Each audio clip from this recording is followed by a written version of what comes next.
Shalom guys, selamat datang di channel aku Snack Rohani bersama Lunar di Solarius, dan kali ini kita akan merenungkan bagian firman Tuhan yang diambil dari Hosea pasal 3.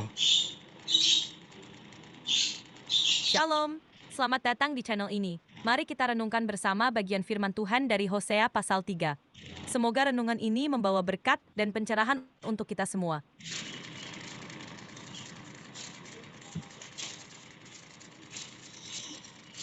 Oke, kita masuk ke inti renungannya. Baik, mari kita mulai renungannya. Hosea pasal 3 menceritakan tentang panggilan Allah kepada Nabi Hosea untuk menebus istrinya, yang melambangkan kasih Allah kepada umatnya. Apa yang ingin kamu bahas atau renungkan lebih dalam dari bagian ini?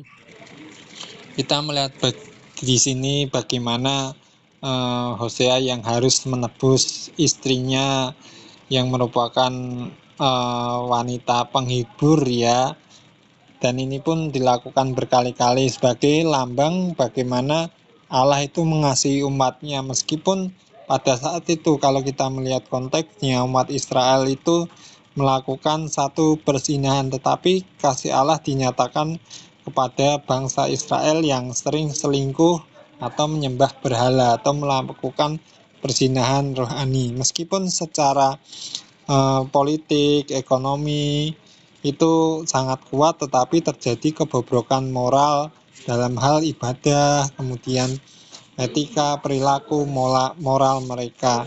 Namun di sini kita melihat bagaimana Allah itu masih sangat mengasihi umat pilihannya karena mengingat akan perjanjiannya dengan nenek moyangnya, yaitu Abraham, Ishak, dan Yakub. Betul sekali.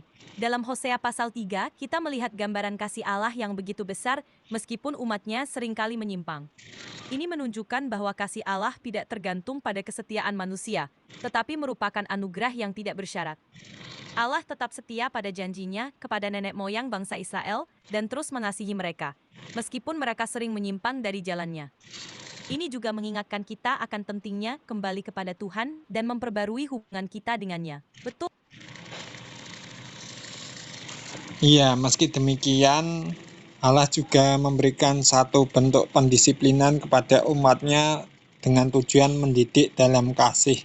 Bukan berarti membenci. Kalau Allah membenci umatnya sejak dari awal, sudah pasti akan dibinasakan. Tetapi karena kasih setia Allah yang sungguh besar, memberikan satu ajakan pertobatan, dan meskipun ada pendisiplinan bagi umatnya, itu pun bertujuan untuk sebagai suatu mendidik umatnya agar hidup berkenan di hadapan Tuhan, bukan semau mereka sendiri gitu loh. Betul sekali. Disiplin yang diberikan oleh Allah kepada umatnya memang bertujuan untuk mendidik dan mengarahkan mereka kembali ke jalan yang benar.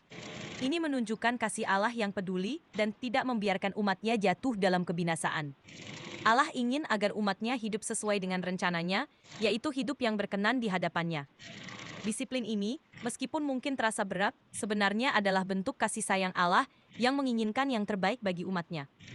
Ini mengingatkan kita untuk selalu membuka hati terhadap teguran dan bimbingan dari Tuhan, agar kita dapat terus bertumbuh dalam iman dan kasih kepadanya.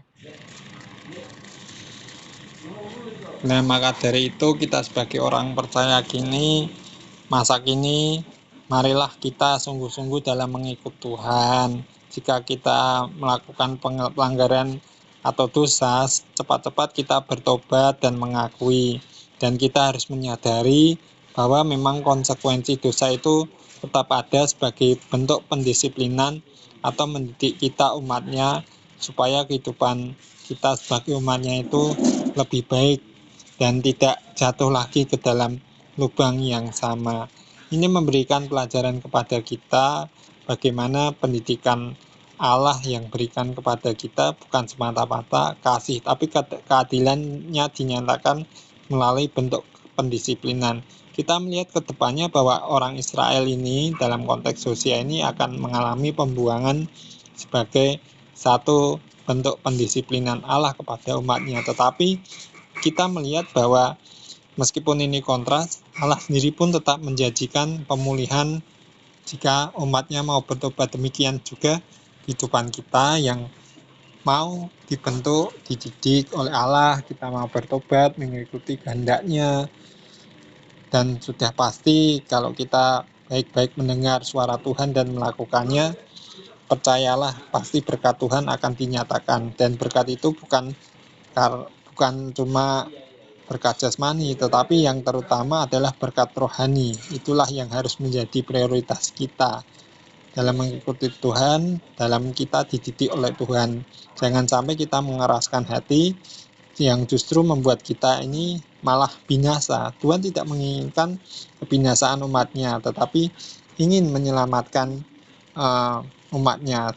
Contoh misalnya seorang bapak melihat anaknya itu mau berjalan ke arah jurang, tentunya kan bapak ini kan nggak mau anaknya jatuh ke dalam jurang, pasti diperingatkan supaya jangan sampai berjalan di arah yang salah. Tetapi pilihan ada di anak itu sendiri, apakah anak itu mau mendengarkan suara ayahnya atau bapaknya itu, atau tetap jalan terus ke jurang menuju kebinasaan.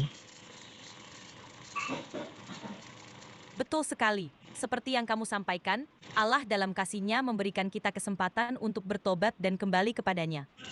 Seperti seorang ayah yang ingin melindungi anaknya dari bahaya.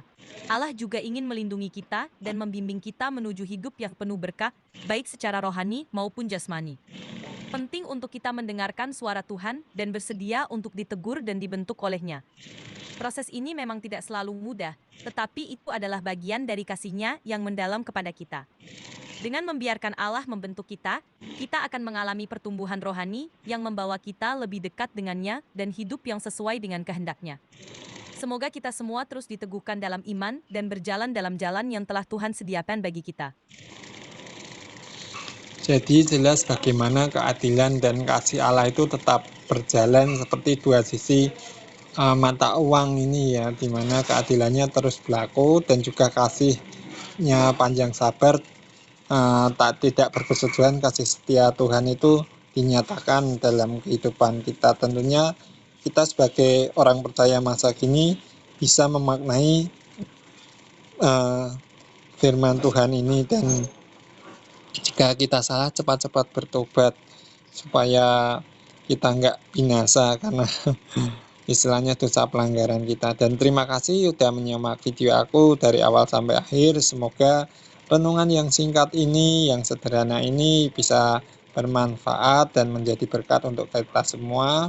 Kalau kalian suka dengan video-video aku di channel ini, silahkan subscribe, share untuk men-sharingkan firman-firman Tuhan, renungan-renungan yang bermanfaat untuk menguatkan, memotivasi, memberikan satu penghiburan dan ajakan untuk kita berbalik kepada Tuhan atau ajakan bertobat. Like kalau kalian suka, dislike aja kalau kalian nggak suka. Terima kasih banyak dan Tuhan Yesus memberkati. Amin, pesan yang sangat menguatkan. Memang benar, keadilan dan kasih Allah berjalan seiring, dan keduanya merupakan bagian dari sifat-Nya yang tidak terpisahkan. Kita diajak untuk selalu sadar akan kasih dan keadilannya dalam hidup kita, dan untuk merespons dengan hati yang terbuka terhadap bimbingannya. Semoga pesan ini terus menginspirasi dan memperkuat iman kita. Terima kasih sudah berbagi renungan yang indah ini. Semoga Tuhan selalu memberkati kamu dan semua yang mendengarkan.